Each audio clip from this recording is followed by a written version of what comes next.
first I just want to thank you all for being here. I really appreciate it. And welcome. It means a lot to me. So this is the launch of this new book, Mining the Gold of the Inner Life. This is the book I'm going to be reading from. And I was just going to say that I have been busy. These are all my 2020, from 2020 on, books that I've put out. Wow. So I've been busy. I've had 50 years to be busy. Because I started when I was 19. So yeah, let me see. These three were independently published. You know, the Kindle on demand is really a wonderful way to go. It is. This one was published by Finishing Line Press.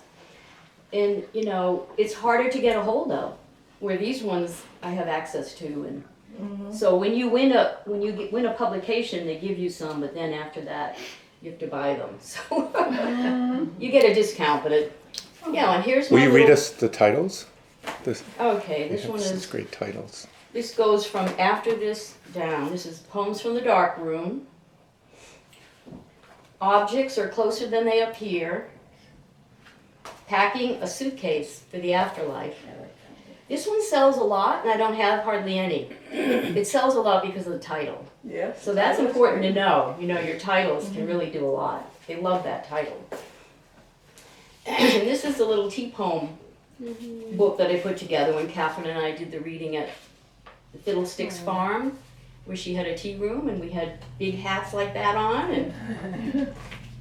And this is a book. How old is this? These are all 220. There was a publisher in Radford, Brightside Press, that I worked with on that one. Muses. Muses Like Moonlight. And this one only came about because of this one.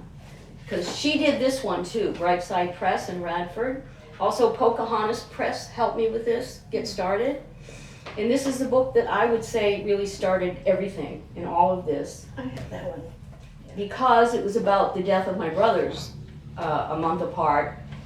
And it was like a fire under me. And it was a way for me to grieve for the first 6 months of grief, telling the story of how they died, how we grew up. And I didn't know what I was doing. I had just read, what's that book we just read? Nuala? Are You Somebody? A great autobiography. An Irish writer Yes. who gave me permission because she wrote so free with Yeah. tons of dashes. It's like, oh, you can do anything you want.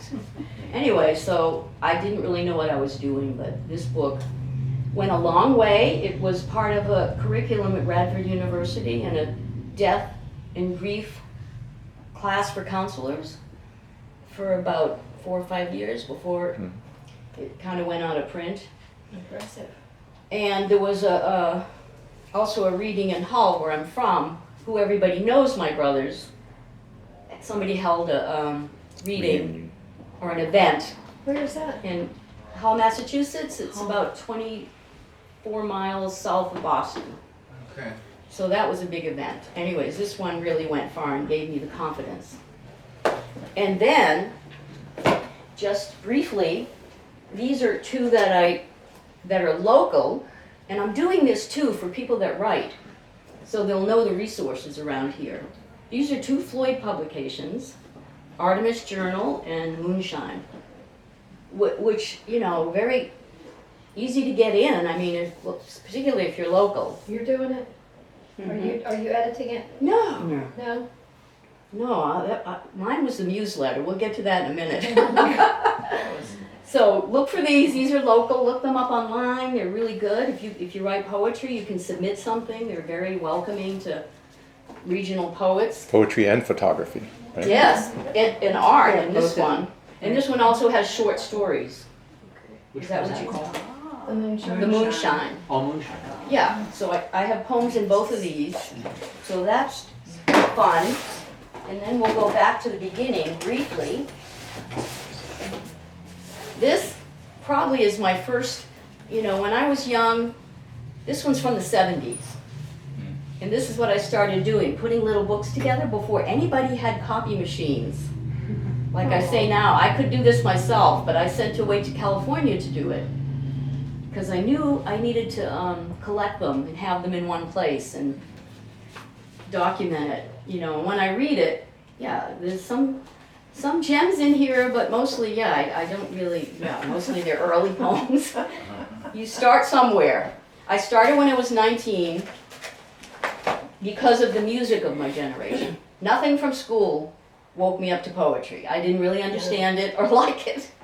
But the music of my generation, Bob Dylan, Joni Mitchell, Neil Young, Donovan, those are probably the big ones. Leonard Cohen. Leonard Cohen.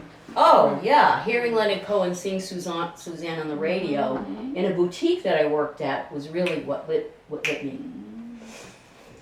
And so these are more I did to that with that California place that, yeah, I had to pay for. I don't think it was much, but. And then this was a starter too. This was a magazine. Catherine was in it too. My friend Different Catherine. issue, but yeah. Yeah, and this was like so important to all of us, raising kids with home birth, Yeah, it's homeschool, attachment parenting.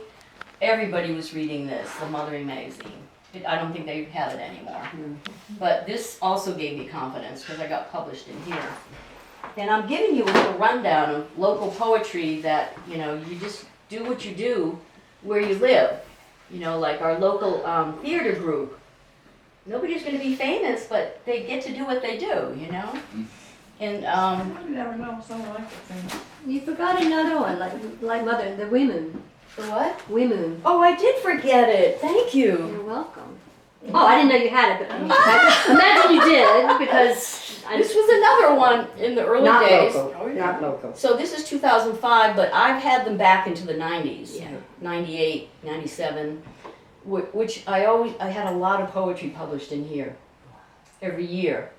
And that was another one that built my confidence.